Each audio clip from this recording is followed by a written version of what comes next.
This podcast is a collaboration between Costard and Touchstone Productions and the Tales From The Crypt podcast. Did they have a point, though? At least in part, did they have a point? If there were episodes about cannibalism or whatever, might that have had some sort of negative effect on impressionable young minds? I have never believed that. I still don't believe it. The stuff that they have in movies and television today is so much worse than anything I ever put out. And I can't see that that ever harmed anybody either. Kids love horror. They love gore. They love all these dreadful things. I have a grandson who just eats this stuff up, and he's about 5 years old. And all he can do is wait for the reprints of my comics because he loves them.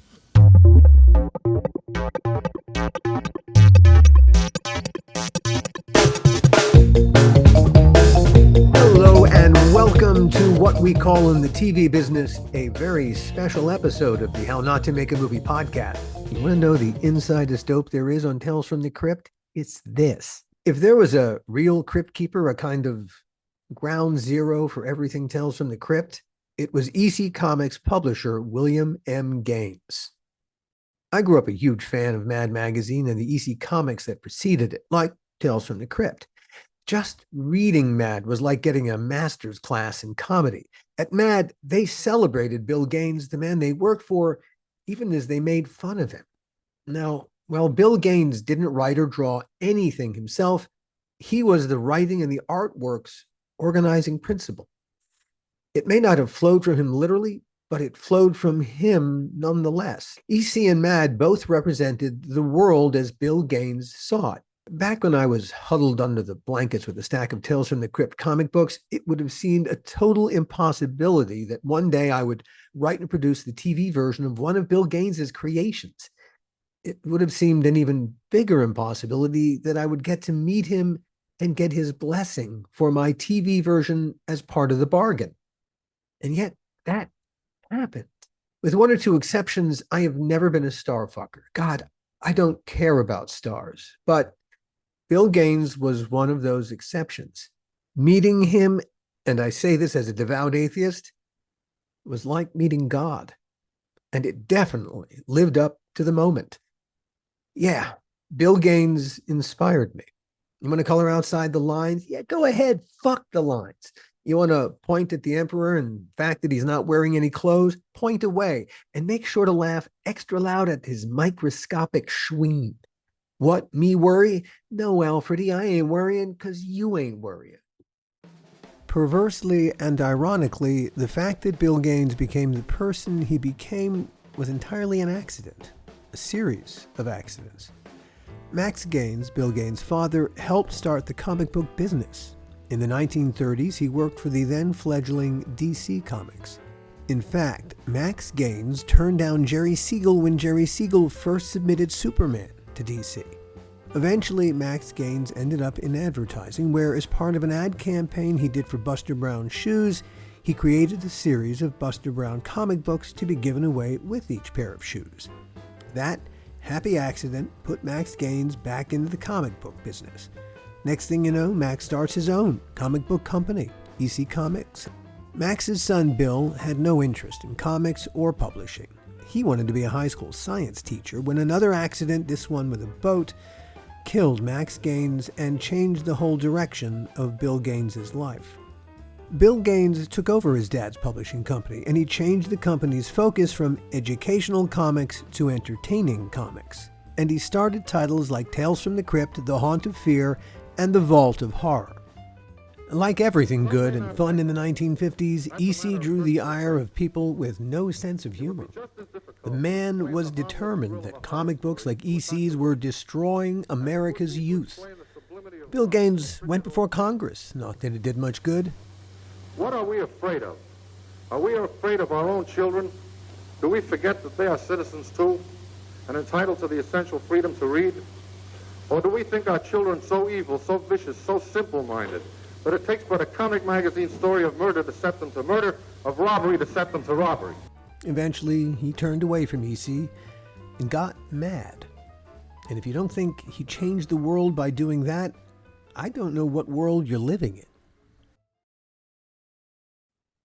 John Kassir needs no introduction. He's the voice of the Crypt Keeper, of course. But here's the weird thing, and it's a big part of why there will never be a Tales from the Crypt remake.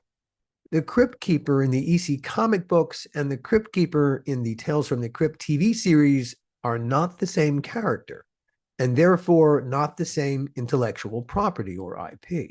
The Crypt Keeper that appears in the TV show is completely separate from the EC comics. Bill Gaines' family owns the EC comics. Joel Silver and the other executive producers of Crypt, they own the Crypt Keeper who appears in the TV series. And Bill Gaines' family, how shall I put this? They hate Joel a lot. They believe that Joel ripped them off while doing the TV series. And so the Crypt Keeper and Tales from the Crypt will likely remain divorced from each other forever and ever, alas. It's always us kids who get hurt in the divorce, right? But let's put the subject at hand to John Kassir, the guy who filled Kevin Yeager's magnificent puppet with life. Bill Gaines. Bill Gaines, man. First of all, a lot of people don't know this. People who know my career and, know my work as the Crypt Keeper and have talked to me at length about it or been at one of the conventions where I've had my Q&As and talk about growing up with the comic books. How in a kismet irony kind of way, wound up playing the Crypt Keeper for something that I loved as a kid, that was controversial for me to be able to even look at these comic books because, my mother was not a, total conservative mom, but she knew I wasn't supposed to be reading these things. My grandfather had a store when we'd go visit my grandfather in his little store in Springfield, Massachusetts. All my cousins and I had a shitload of them. We'd go down to the store. My grandfather would give us, a pop, soda pop, whatever, ice cream, whatever. And he goes, go pick something off the rack. And my cousins were trying to reach up as high as they could, trying to get Playboy magazines and stuff, as little boys would do. I was taking the Tales from the Crypt comic books off the stand. And I used to have these Casper comics that I never read. I think I got them from like a friend down the street or something. I had like one of those, file boxes full of them, and I would use the covers and I'd put them on top of my Tales from the Crypt comic books. And then of course, Mad Magazine was huge when I was in, when I was in elementary school and my friends started bringing in Mad Magazine, or then I got a little older and they're like, oh my gosh, this is a takeoff on Catch-22. We got to go see that movie. We would go see the movies that were being sent up in Mad Magazine just because they were being sent up in Mad Magazine, probably ones that we probably even shouldn't have been seeing either. But just so great. And a lot of my sense of comic timing, really, I think it comes from that magazine. It was impeccable. The musical parodies, for instance. Oh, forget it. Just wonderful, wonderful. Great stuff. In the Tales from the Crypt comic books, you look at those. Correct me if I'm wrong, but some of the people have told me, that were involved with production with Tales from the Crypt, they would use the actual comic book almost like a storyboard for how they would, shoot certain things. Each frame of that. Certainly, when you look at any kind of horror magazine, pulp fiction, movie, this kind of thing, they all borrowed from the artists that were in these magazines, which was incredible. But a quick story about William Gaines, how devoted he was to his fans and the kids. Dear friend of mine, Ari Gross, who we all know as an actor, was in New York with a friend, and they're walking down the street, and I think he said they were like, I don't know, 12, 13, something like that, and they see EC Comics building that says EC Comics offices, and they just let themselves in and walked upstairs, and they go, hey, how can we help you? You go, oh, we love this comic book. The next thing I know, they're in Bill Gaines's office being given comic books, and he's telling them all about it. And I'm abridging it much because I don't remember all the details, because my mouth was probably hanging open when he was telling me this story. But it's such a wonderful story. Sometime we'll have to have him relate that to us. But that's the kind of thing that I got to experience with Mr. Gaines when we did the show. And I didn't have that much access to him a couple of times, but I do remember meeting him when we were doing the Crypt Jam. And he came down and did the little thing with Chucky Booker, who wrote the Crypt Jam. And he and I were like, whoa, doing the thing. And somehow we got into some conversation. I don't know if it was that night or some other time. He invited me to his house. And I walked in to see bookcases, like his living room were bookcases that were like a maze, and they were all scripts and comic books and that kind of thing. This is what I'm remembering, folks. But this is, this could have been complete fantasy. It could be fiction, but I really remember it to be completely true. Where was his house in this case? I can't remember. It was East Coast, West Coast. Here. I've been living all the time that I've been doing Tales from the Crypt. I've been living in Los Angeles. I moved here in 1986 from New York, and I've been out here ever since. He just loved what we did with the show. He loved it from top to bottom. I'm sure he had the same problems everybody else did with dealing with the budget and the production people, from the top and that kind of stuff that we don't hesitate to talk about, which is why we don't have the rights anymore. And then there's that. Yeah.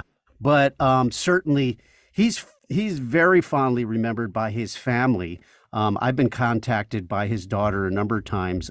Wendy, yes. She would contact me whenever she would have a new grandchild or one of Bill's great grandchildren or, the great great grandchild of Bill's dad who started it. And they really are into the family history of everything that was created.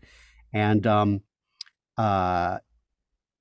asked me to, do a little voiceover or a little video for the kid to have as a keepsake of the Crypt Keeper welcoming them into the world. Which is just the most amazing thing. Who would be honored with such a thing? So, that the William Gaines history is deep in my bones. Yes, my breaking, cackling little bones. And, I have nothing but great things to say about my experience with Bill Gaines. I wouldn't pretend to be a historian on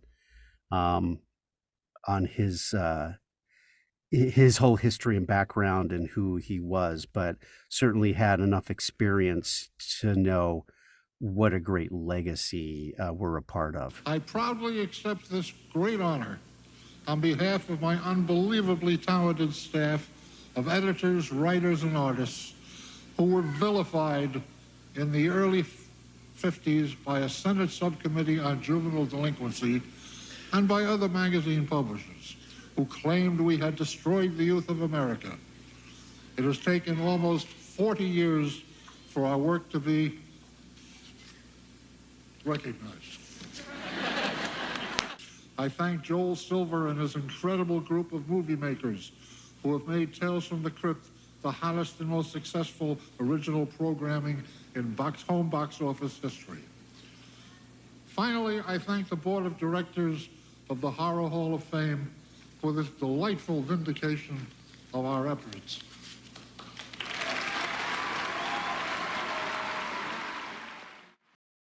Before each and every episode of Tales from the Crypt Keeper would open his big book of stories to that episode's comic book cover. Comic book artist Mike Vosberg, Voz, drew every single one of them. If anyone at Crypt was trying to mine their inner Bill Gaines for inspiration, it was Voz. Back in the early 60s, there were these little paperbacks that were put out of Mad comic books. And, I guess what they were called, but that was my first time that I saw those Mad comics. And I was just like, wow. It's, what he did in the paperbacks is he was simply republishing the same material he put in the comic book format. Right, and repackaging them. Right. Which was also a part of his genius, that he would repackage the same material several times and we would happily buy it. Well, I guess if you're familiar with comic book history, that was a common thing with publishers. It's like that's why they didn't give the original artwork back, because they didn't want you giving it to another publisher and I'm going like, oh yeah, I can print this. So, but yeah, I remember getting those. I must have been about 11 or 12, and my two favorite artists were always Jack Davis and Wally Wood. And What struck you about both of them? What was it about Wally Wood and what was it about Jack Davis that drew your eye? with Jack Davis, it was like they were the silliest drawings in the world, and not only did he do Mad Comics, but he used to do at the time, he did these little things called Funny Valentines, and it was an education for me because I was suddenly recognizing artists. So when I saw the Valentine's cards, I'm going, oh, that's Jack Davis. Of course, I guess the fact that he signed all this stuff was helpful too. But you know, it was the other artist for me was Wally Wood. He drew the most amazing women in his comic books, you know, Hmm. and I'm sure it's like just starting puberty about then. It was like, wow, these are neat comics. It's and I remember meeting him a couple times, later on when I started working. And he died fairly young. He had kidney Uh, uh, disease, and what was it like meeting a hero? It can be great. It can be less than great. he was in his kind of his last stages of just alcoholism and whatever. But I mean, it was exciting, but it was also kind of like, it was. I remember um, I had a friend that another Alan, who was an editor at Marvel Comics. That I knew him since the time he was like 13, 14 years old, because he lived here in Detroit. Um, but he was telling me, he said, "Yeah, I showed some of your work to Wally Wood," and he goes, "Wow, this guy draws women almost as well as I do." And I remember my youthful arrogance. I'm going, "Almost." Oh dear. But hey, I mean, on the one hand, wow, what a great compliment. It was a nice compliment. It's um, Jack Davis. I never did get to meet, or talk to, because he's someone I would have loved to. Um, but I mean, there were other great guys in those books too, like John Severin, and who's the other one? Bill Elder. I'm trying to think who else. They're very artists, but I remember for me it was always the Wood and Jack Davis were the first ones, and the stories were so funny because I was familiar with all those comics. So seeing the satires on them were perfect for me. Probably 3 or 4 years later, they came out with some of the science fiction ones, and that was another just revelation because I got to see Al Williamson and Frank Frazetta, and God, who else? More Wally Wood, Hmm. and in fact, my Joe Orlando, who used to be my editor when I first started in comics. And one of the Um, great EC stories I always think of is they were taking Ray Bradbury's stories and adapting them, and had no idea he was a big comic book fan. And he sent him a letter going like, "Wow, you guys are really doing great adaptations of these. I'd still like my check though." And they immediately called him and were like, "Wow, we'll get you a check off right away. What would you like? And you know, would you be interested if we did more of these?" And he was, "Oh wow," because he was really excited about that. to sum up the impact that Bill Gaines had on the comic book world and on what you do, how would you describe it? Amazing in that he brought a level to creativity to the work that you hadn't seen in comics before, or maybe since, in terms of the writers and the artists that he was using. And secondly, he did it in the background. I mean, when I was a kid, I knew who all these guys were I was telling you about. I didn't know who Bill Gaines was, other than maybe I'd see his name, in Mad or whatever.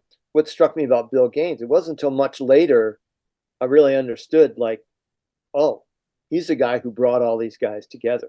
He's one of the giants of the industry. It was like in the early 50s, between the comics code and TV, the industry was just plummeting. And he managed to continue on with, like, okay, this won't sell as a comic book anymore because of the restrictions, but it can be a magazine. And not only was it a magazine, but was groundbreaking in terms of, nobody had ever seen anything like a humor and a satire magazine on a adult, and I use that term loosely, level, like what was in Mad Magazine. For our purposes, Grant Geisman is something of a genuine authority on all things EC Comics and Mad Magazine. Grant's written Collectively Mad, Tales of Terror, the EC Comics Companion, and Foul Play, the art and artists of the notorious 1950s EC Comics. Not exactly light reading. Those are big-ass coffee table books that demand a big-ass coffee table beneath them. I would say they're exactly what EC Comics and Bill Gaines deserve, but then I would. Grant is also a very well-known and highly respected musician. He's played alongside Chuck Mangione, Liza Minnelli, Josh Groban, Brian Wilson, Robbie Williams, Ringo Starr, and Paula Abdul. He's written a few movie scores and TV themes too along the way, like the Emmy-nominated one he did for 2.5 Men. Men, men, men, men, men, men. Ooh, men, men, men, men, men, men. Ooh,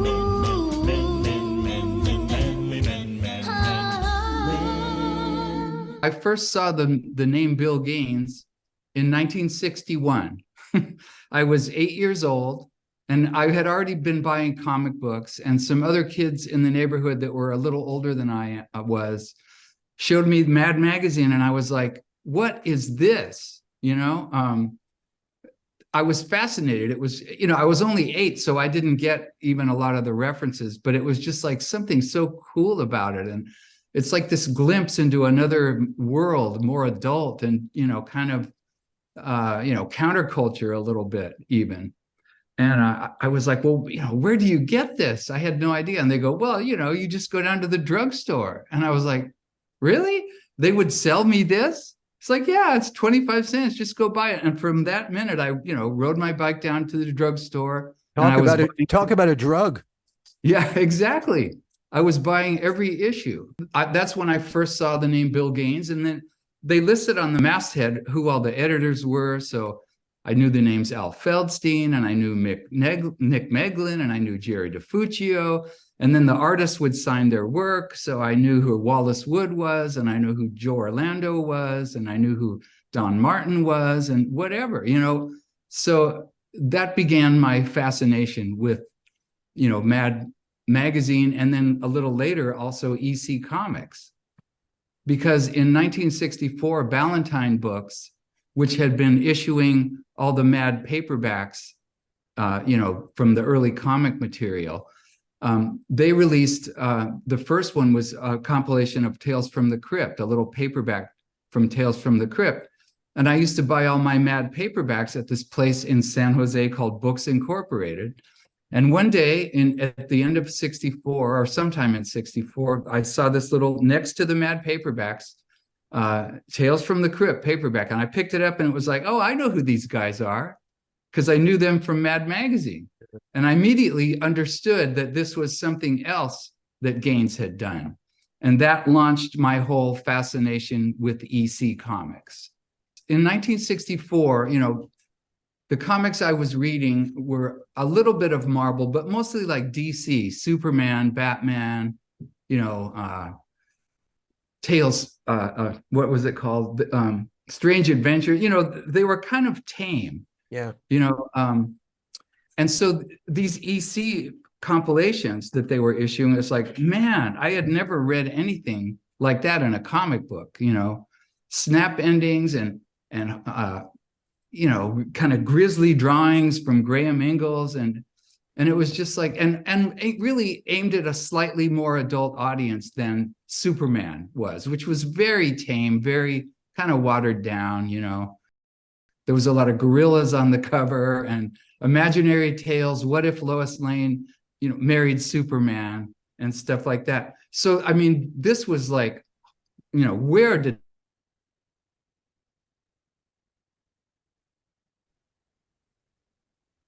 I lost you for a second there, Grant. oh, you're back now. So somewhere between us, the technology died for a moment. Oh, But I got almost all of what you said. It was lovely. oh, good. It was ideal.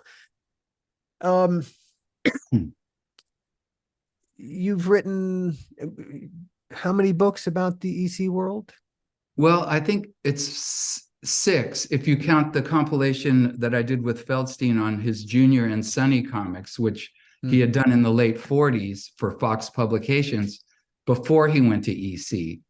And actually, which in a way got Feldstein the job, because the first stuff from his portfolio that Feldstein showed Gaines were these covers of Junior and Sonny, which were deliberately salacious, and big-breasted woman. They now call them headlight comics, and skimpy outfits and kind of, double entendre kind of stuff. And Gaines was fascinated by that. And he's like, I'm going to hire this guy. And that's how the two of them got started. You had creative instincts. You were a musician. Right. What compelled you to become an author? Okay. So, in high school, I was pretty good in English, although music was the dominant thing and was really since I picked up the guitar at age 11. That's really what I wanted to do. But I also did other things in high school. I was on the, journalism staff, and I was the page 2 editor of the high school newspaper, and I would write articles, and I was, pretty good at that. I won a little award in San Jose for some article I wrote in the high school paper. So anyway, that was kind of my secondary interest, but the music thing was so strong, I just, full speed ahead on that. But in the back of my mind, I always wanted to write a book about something. I'm also a huge Beatles fan, but there's literally thousands of books on the Beatles. So that's like, who's going to do that? Nobody. So, I had a huge collection of Mad Magazine memorabilia and stuff that I had built up. And I realized there's a book here, waiting to be written that no one has ever done. And I kind of knew Bill Gaines, and I had written him some letters asking him about collectibles and whatever. And so I pitched this idea to him, about a book on Mad and EC as shown through their own collectibles.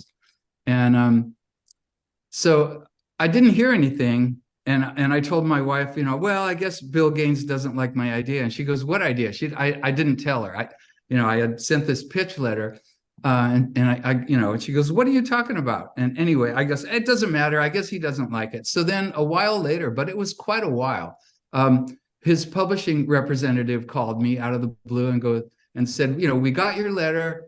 Bill Gaines likes the idea. He wants you to submit some sample chapters of what you have in mind. And then it was like, oh, crap.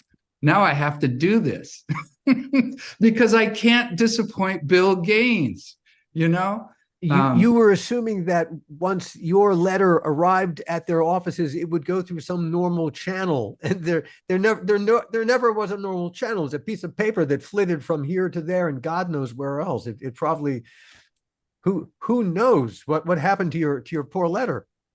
Well, I mean, it's just that, I know the Gaines people now, and it takes them a while to do things. So now I understand that. But the point is, when I got the call and they asked me to do some sample chapters, I said, oh no, now I actually have to do it. Before it was just an abstract idea. Now it's like, I have to do it because I can't disappoint Bill Gaines. I can't do that. So I stayed up all night, every night for about a week. And I had a buddy come over and take pictures of some stuff. And I wrote sample chapters and I assembled a proposal. And I sent that to Bill, and he got back right away, and they said they liked it, and they gave me permission to shop the book to be published. And Dennis Kitchen at Kitchen Sink Press, who's done some very high quality, even EC related books, Harvey Kurtzman projects and stuff. Anyway, Kitchen Sink Press said, yeah, we like it, let's do it. And then the other thing was, it's a huge project. We had to do all these photographs, and I had a buddy come over and photograph hundreds of images. And so now somebody has to assemble that and design it in a book. But, these small press publishers, there's no money in it. So like 3 different designers kind of started it, and they're like, yeah, I'm too busy, I can't do it. And they bailed out. So I finally realized if this is going to get finished, I'm going to have to figure out how to assemble it and design it. So I bought Quark Express and a scanner and a book on Quark Express for Dummies. And I figured out how to do it. And I actually finished putting the whole book together. And that's how it finally happened. That's a wonderful story unto itself, Grant. Holy cow. Yeah, if you build it, they will come, but you're going to have to build it. That's right. You do what you got to do. But I actually remember, so I'm sitting there with the book, how to do it. And there was a picture box, empty picture box, and I had to put this image in there. And I read how to do it. And then I pressed, whatever, import or whatever the command was. And I remember watching the picture box populate. I could see it come in from the back, and it was like, whoa, it totally blew my mind. I'm sure. Because on the high school the newspaper, it was old school, back then. You'd send up for type, you'd had a little pica ruler, and you'd have to figure out how many lines, and they were teaching you. So if you screwed up, they would just cut your article off in mid-sentence if you didn't count right. So I knew about that and pasting down and all, but to do it in a digital process and have that just come in and populate the picture box, it was like, wow. Yeah. It was so cool. Yeah. So then, the first book came out, which is actually this book, Collectively Mad. It came out in 95. And then I liked doing it, So just for fun, I started thinking like, well, what other book could I do? And I contacted Fred von Bernowitz, who in the 50s had assembled this complete EC Comics checklist, which listed all of the stories and artists for each EC comic, including Mad and stuff.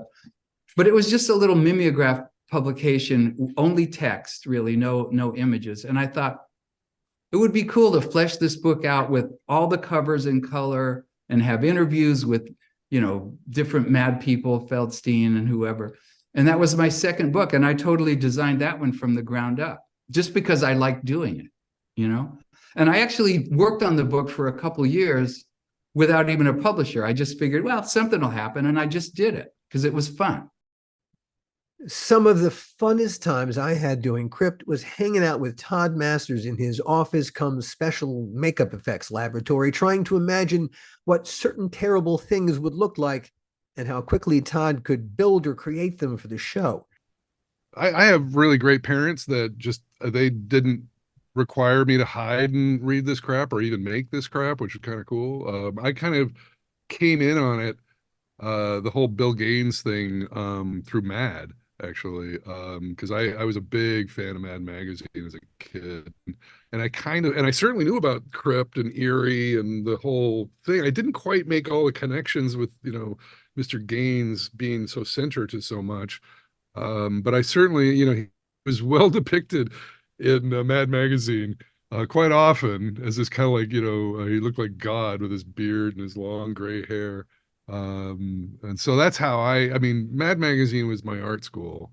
And artists like Jack Davis and the list is very lengthy of, the folks that kind of crossed over with the Tales from the Crypts and the eerie and the creepy.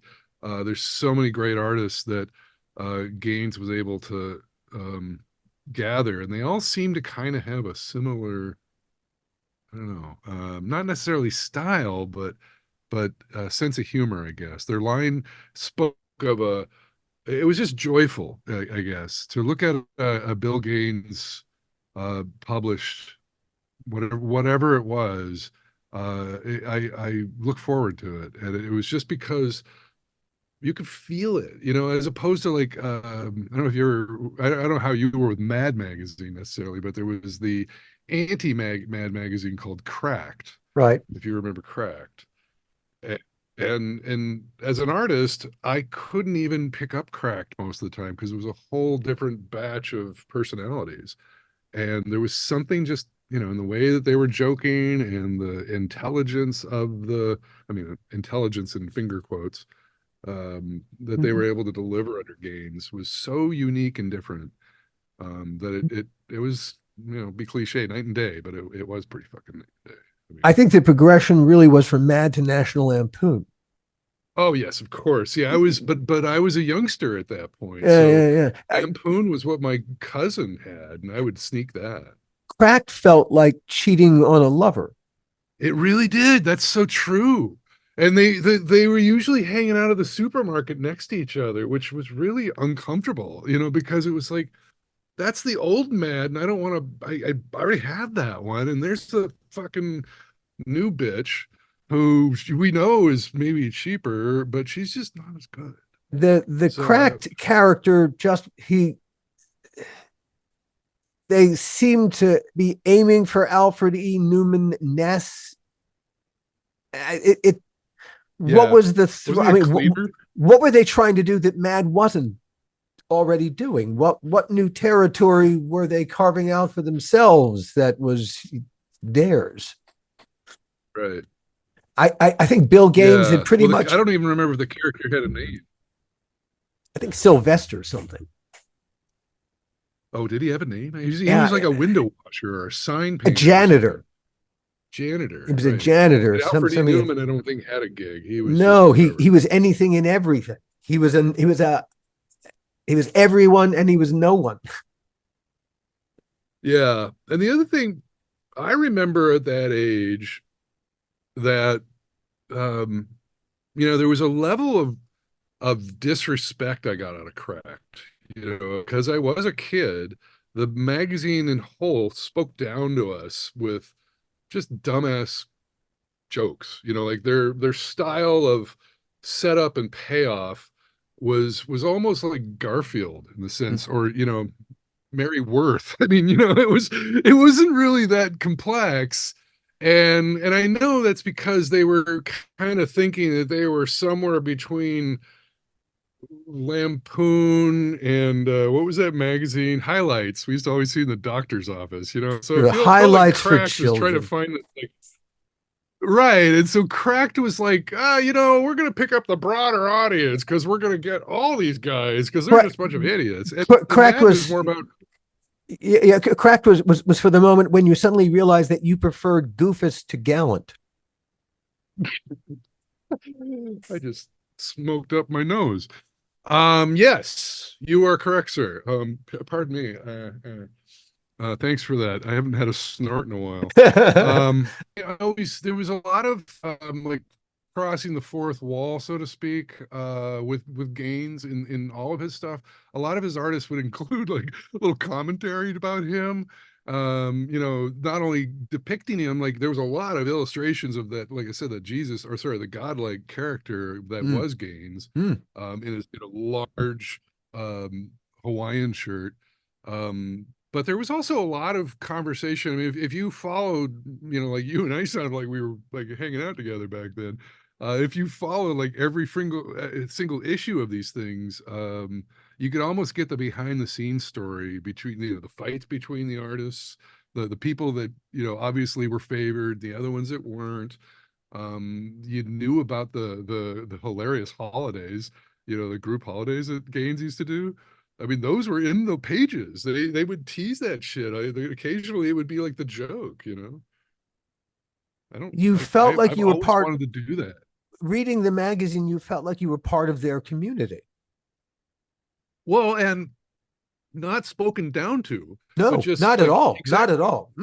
like you're around the bonfire just chatting with us and telling fucking dirty jokes, and you're not pulling punches because we think you're Goofus or Gallant. We just know you're fucking Alan and Todd. They You know? referred to the people who were the entertainers as the usual gang of idiots. And so, yeah, we Right. were And that the absolutely, birth of slob humor. and yet, of course, the beautiful irony was they weren't idiots. They were quite the opposite. And Mad's readership really Yeah, it's what like Monty was Python almost. yeah. And because they didn't talk down to the audience and because they were willing to be esoteric, yeah, they kind of informed the audience. Bill Gaines, in the same way that he seemed to attract this incredible talented roster of artists, it he had the same approach toward his audience. There was no advertising in the magazine. It was all subscription based. You're right. So Did you ever get to meet Bill? I did. I did. I met him in the hallways of the pasta factory during the it was I think near the conclusion of the Bill Tytler era. Uh I was again, I was still super young. I had hair and everything. Um, I was working on the Crypt set. We had re-erected it there at so we had this place on Venice Boulevard, which used to, this is the top floor of it, used to rent out to productions. We shot Nightmare on Elm Street 5 there and Monkey Trouble with Harvey Keitel there and a bunch of other shit, but also Tales from the Crypt season 2 through 3. Yeah, we were season 2 and season 3. That was the season that Gil and I came aboard. It had been a pasta factory. The A1 Globe company Right. had used it as a pasta factory, and then they moved out, and it was We always turned it called. into a cheese factory. Yeah. Yeah, exactly. But So you'd bump into the most random people, like Freddy Krueger there. I bumped into him once in full makeup. I worked on one of those shows and he was walking around, but still, I always very weird memories. And now I think it's just a big mall or something. But yeah, one of the days I was going to Tytler's office and out came Bill Gaines looking just like a Mort Drucker cartoon, which kind of freaked me out. Because I've been saturated with that imagery for so long. And there it was right in front of me, living. So, and I don't even think anything intelligent came out of my head. I think I'm probably just babbled and probably vomited or something. But yeah, I quote unquote, these are finger quotes, met him, but it wasn't like we hung out and talked shop. I think I said, excuse me, maybe, and I'm gonna go puke, or I don't know. But yeah, he's like, it was literally like meeting God for me. that is exactly how I put it. And I say it as a total atheist. It was me too, it was right? like meeting God. If that's what meeting God was like, I've had the experience and it's wonderful. I exactly. And it was so weird because it was so fast for me. I think you had like an intelligent meeting with him. I had like but still I came away from it feeling like I really did have I don't know, I hate to say spiritual minute, but there was, a boy crush at least. I mean, it was really just fucking wow, that's the dude, you know. Now, Gil had an actual relationship with Bill Gaines. They exchanged phone calls on a semi-regular basis and they had meals together. And despite all the rough and tumble of Hollywood, I think Bill Gaines really trusted Gil. And that, more than anything, is why Bill Gaines trusted us. Well, that and the fact that though Bill didn't create the Crypt Keeper that appeared on the show, he recognized that it captured the spirit of what he intended. He understood that we understood him, and that was a very good thing. Before you ever met him, when you were growing up, were you in any way influenced? I don't think I was influenced by him, but I certainly knew of Mad Magazine and loved Mad Magazine. I just thought it was the cat's pajamas. I mean, it was just so funny. It was so irreverent, and adults frowned upon looking at it as opposed to looking at the news, and which made it even more delicious. So I loved Mad Magazine, never knowing about the Gaines, never knowing about Bill or his dad, but loving that magazine. I knew a little bit about the Tales world when I was growing up, but I wasn't, addicted to it. I knew about it. And it wasn't until we got to do the show that I actually immersed myself in in that whole world from the 50s with his dad to the Un-American Committee and him appearing down in Washington, D.C., to all that stuff, which I just found very fascinating, considering we're talking about a comic book. I mean, you're appearing in front of the House Un-American Committee because you publish a comic book. To me, when I was younger and I heard that, I was like, don't they have anything better to do? Are they out of their minds? They're bringing these guys down, that are poking a little bit of fun at the government and such, and they need to have them investigated. It was the same argument when they said that song lyrics needed to be rated, games needed to be rated, as if the games were the cause of the problem. When you see Tales from the Crypt, the original comics, and then you see Mad, you can still see that there's a certain sensibility that flowed from one into the other. And so when I think about Bill Gaines's influence, it wasn't even, it was really the environment he created for these creative people to create iconic work that Mad Magazine especially was, for me, so much of what I know about comedy is it's either Mad Magazine or Groucho Marx. Those are the starting points. Well, I think I told you a story once that I went to Jackson Hole, Wyoming, and I was staying in this wonderful little bed and breakfast place, and I saw this artwork on the wall, and I was like, that artwork looks awfully familiar to me. And I was going around the corridors looking at all the artwork and going, wait a minute, I know this artwork. This guy had something to do with Tales from the Crypt or that world. So I went to the main desk and I said to the owner, whose artwork is this? And he goes, well, it's a local resident. I go, a local resident? Who? And he said, well, he's not in Jackson Hole. He's across the border in the other state, but it's only a 15 or 20-minute drive. A guy named Al Felstein. I went, Al Felstein? You got to be kidding me. Can you call him? Do you have a number for him? Can you just tell him that you have a guest who just looked at the artwork, and just tell him my name and see if he would like to meet me, because I would very much like to meet him. So they called Al. At first, Al was very off-putting. He was pretty elderly at this point. But then once they said, well, the guest's name is Gil Adler, he went, Gil Adler? Oh my God, have him call me, give him my number. And we got together. And we had such a great afternoon and evening together, just talking about Bill and talking about the old days and when he worked with Gaines in New York. And they would come out with a comic book almost a day. They would do the artwork in a day. And it was just so interesting. The only thing that was a little off-putting was Al kept saying to me, you see this artwork? You see this artwork? It's all available. And I'm going to be dead soon. And you made a lot of money over Tales from the Crypt. You should buy my artwork. It's only $5,000 a shot. And we went back and forth a couple of times with him about that.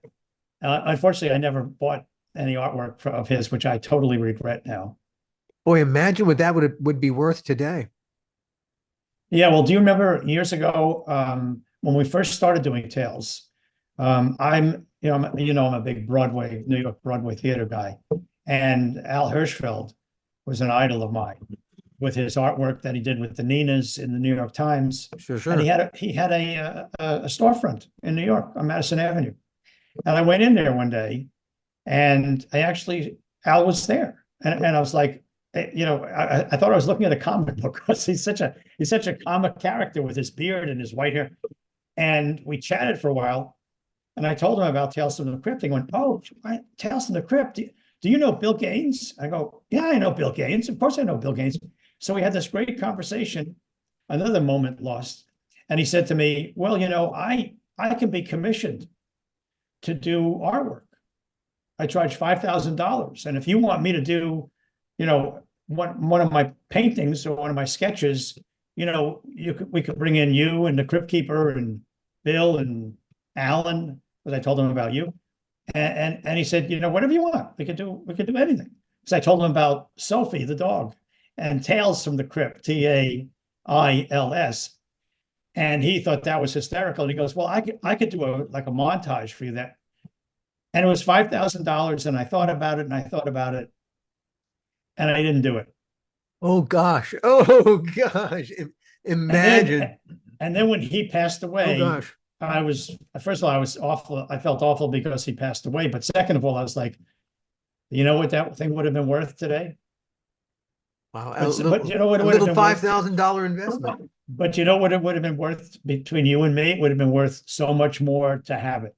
Oh my gosh. Can you imagine if he did a thing with the Crypt Keeper, you, me, and Sophie? Because that's what I was talking about. You know, during the divorce years, it would have been hard. We would have had to cut the thing in half. No, we would never cut the dog in half. No, we wouldn't do that. Really, well, visitation rights of one kind or another, then I suppose. So 2 opportunities that I missed really terribly that I've regretted. Every time I talk about it, I could kick myself in the head for Damn. not doing it, you know? But getting back to Bill, I mean, I knew nothing about him personally when we first started the show. I had no relationship to him other than Mad Magazine, and I knew a little bit about him being the editor, but that's about it. But then because of Tales from the Crypt, I got to know a lot about Bill. And I think the thing that we did that was really so good for everybody, including good for the show, was very early on, you and I agreed, you know, HBO was important and they had to approve everything and the partners had to approve everything and everybody had to approve everything. But you and I agreed early on, the only person we cared about was getting Bill Gaines to love it. Not to like it, but to love it. And I remember we had a conversation with Bill where we said to him, we told him that. And we said, so Bill, we're going to give you the scripts before we give them to anybody, not to HBO, not to the partners. We're not going to give them to you at the same time. We're going to give them to you first. And we ask that you don't give them to anybody else because they'll be pissed at us. And I said, but we're doing this because we want to know what you think. And if there's something in it that you don't like, you're going to pick up the phone and you're going to tell us, and we're not going to argue about it. We're going to change it. It's that simple. You have to love this. We want you to have the utmost respect for this show and love this show as much as we do making it. It had to be And right on. that changed the whole relationship. It had to be right on the money. What we were doing had to be Right. exactly his vision, the way he saw it. Yeah, and I had to love it. And so once we did that, he tested us a couple of times. And we did that. We got on the phone with him and we said, oh, you didn't like that. Fine. And I think what you or me said, well, okay, what about this? And we just brainstormed something with him. You know, once we made that change and he knew we were real about it and we didn't argue with him and we made a change and we came up with ideas on the phone. We didn't say, oh, we'll call you tomorrow. We said, well, okay, so you don't like that? Okay, so what about if he did this or he did that or he didn't do this? And he was, oh, I love it. That's great. And we did it. And then thereafter, we kept giving him the scripts before anybody. And, you know, that made the difference to the point where we became very close friends. You know, he would come to LA once in a while, not very often. And he would only go to Musso Frank's. I would say, let's go somewhere else. I'm buying tonight. And he would go, no, you can buy, but we're going to Musso Frank's. I go, no, if we're going to Musso Frank's, I'm not buying because we always go to Musso Frank's. He goes, okay, then I'm buying. We're going to Musso Frank's. And in New York, we would do the same thing. I would call up and I would say, I'm coming to New York. You around? He goes, of course, Sandy and I, his wife, would love to get together with you. We only go to Jackson Hole on, I think it was 64th and 2nd Avenue. And I would say, well, why don't we go there or someplace? No. We only go to Jackson Hole. So anytime I would see him in New York, it was in Jackson Hole. And anytime I would see him in LA, it was at Musso Frank's. And we would spend the whole evening together, you know, and just talking about gentlemen talk, nothing and about everything. Politics, our show, what you and I were doing, how we're feeling. It was just a remarkable relationship. And one that I really cherished throughout not only the time of doing the show, but afterwards. And he died he died, my wife and I were flying into New York, and we had spoken to Annie, Bill's wife, and they were all excited that we were coming in, and we had arranged to have dinner at Jackson Hole the next night, and or 2 nights later. And we hung up, and then the next night, the night before we were ready to travel, Annie called me, and I said, "Oh, how you doing? We're so looking forward to seeing you tomorrow night for dinner," and blah, blah, blah, blah, blah. And she said, "Can I stop you for a second?" And she sounded very serious. And I said, "Yeah." And she said, Bill passed away today." And I was like, "What?" "Yeah, he passed away today." Which just, I didn't expect it. He wasn't ill that I knew of. He was physically a very intimidating guy. He was very, very tall, very lanky, had a big white beard, long white hair. And he looked very intimidating, wore glasses, but he was the sweetest guy in the world. I mean, you could talk to him about anything and he had an opinion about everything. And it was just, Before his dad died, he wanted to be a science teacher or something like that. Yeah. Yeah. Yeah. He didn't think much of this comic book stuff. He thought, it was good for his dad to put him through college. It's okay. But then when an American thing happened, then it became much more of a bigger issue. And it wasn't about making a comic book. It was about politics, and it was about freedom of speech and all this other stuff. He got very involved with the comic book. Did he ever talk to you much ever about his dad? Briefly, not a lot. We really never got totally into the dad, except he was, he respected his dad, loved his dad. His dad was very good to him growing up. There was no conflict. The only conflict he had with his dad sometimes had to do with politics. But, I suspect we all have that, and it's not only the age difference, but it's just a different time and world. It's perennial. Yeah. I did not have anything like the relationship you had. I am incredibly envious, but the one time I got to be face to face with Bill, I met him in Joel's trailer on the set of Lethal 2. Yeah, Dick Donner's trailer. Dick Donner's trailer, and we were invited for lunch. Yes, and meeting him actually and getting his blessing at that lunch was like nothing else mattered. It didn't matter what anyone else said, and I think I know I kind of walked around with that. We would get notes from Scott and from Joel's people, and we felt completely correct in turning up our noses at any notes because, hey, we had Bill Gaines's blessing. Fuck you. Well, do you remember how we got Bill Gaines's blessing at that lunch? Why don't you tell this story? So we thought we were going to a luncheon in Dick Donner's trailer with Bill. It would be fun. It would be entertaining. We'd have a good lunch for a change. And we got there and we had a good lunch. And then Joel looks at Bill and he goes, "So Bill, should we get rid of these guys?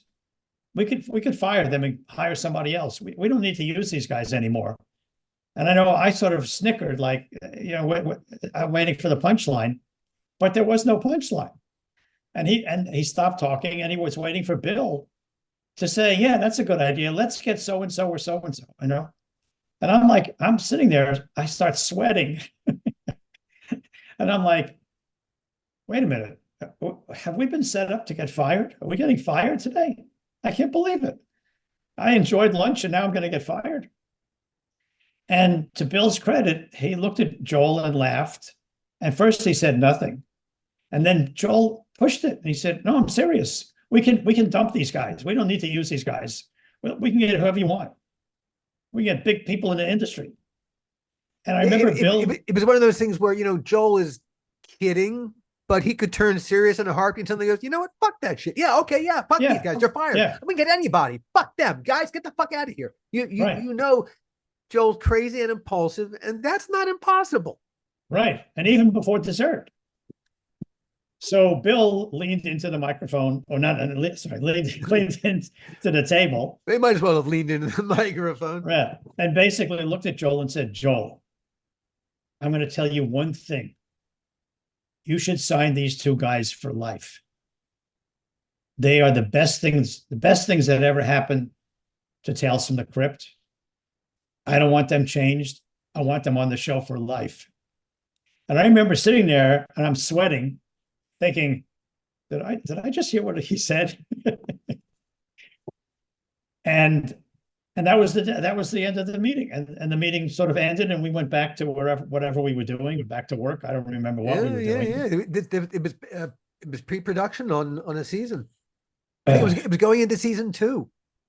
It might very well have been. I think that's what happened. And we were still riding the crest of the wave from Yellow.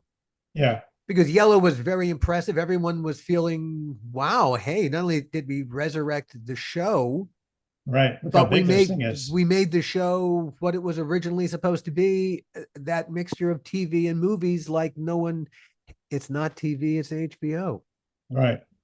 And so, we had actually accomplished the mission that they hadn't intended us to accomplish. Well, the one person that understood us and what we were trying to do better than anybody, and the only person that we cared about, was Bill Gaines. Indeed.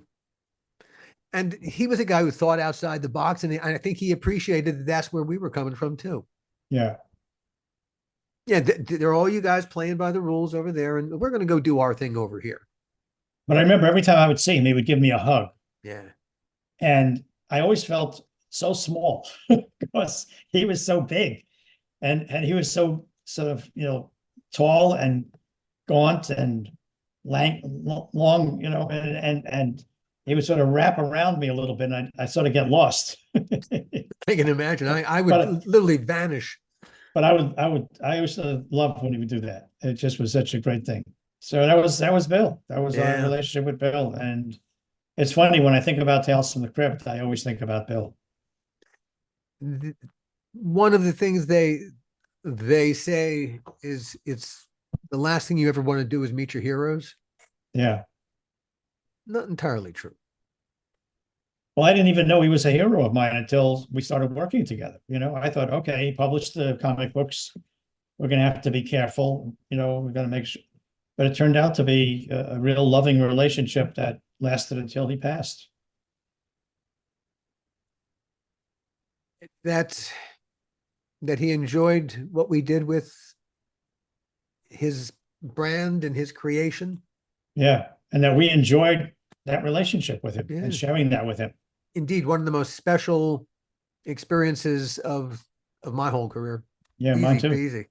Yeah, totally. What did Bill like to drink? I don't think he drank. I don't remember him drinking liquor. I mean, he loved the hamburgers at Jackson Hole, as I did, as I still do. And he loved Musso Franks. We would get a prime rib there and a Caesar salad. And it was great. And we both very rarely varied from those things. We would just always get the same stuff. Well, it's you get there and they hand you the menu and you think about it for a second. Then you go, then I think, God, I got this and I'm not enjoying it nearly as much. Why did I screw with what I know? After that, I used to go with Toby Hooper to Musso Franks. And then after that, Ernest Dickerson joined Toby and me, and we formed this little club, the Ale and Whale Club. And we would go to Musso Franks. And I would always order the same thing. I would say, tonight I got to order something different. And then I'd go, no, when I was with Bill Gaines, I had this. I'm going to have it again because I'm going to think of Bill Gaines tonight. What more can you say? I don't think anything. I said up top that if there was a real Crypt Keeper, it was Bill Gaines. I hope you've had a chance to see and hear what I meant. I know as I sat down that very first time to try and channel the Crypt Keeper just so I could write for him, it wasn't so much Bill Gaines's voice I wanted to capture and stick deep inside the puppet. It was Bill Gaines's irreverence to anyone rich, powerful, and or full of shit. It's unfortunate that no one will ever be able to remake and update Crypt as a TV series. But hey, on the bright side, no one will go into a remake that sucks and disappoints everyone. And is that really a bad thing? Hey, see you next time, everybody.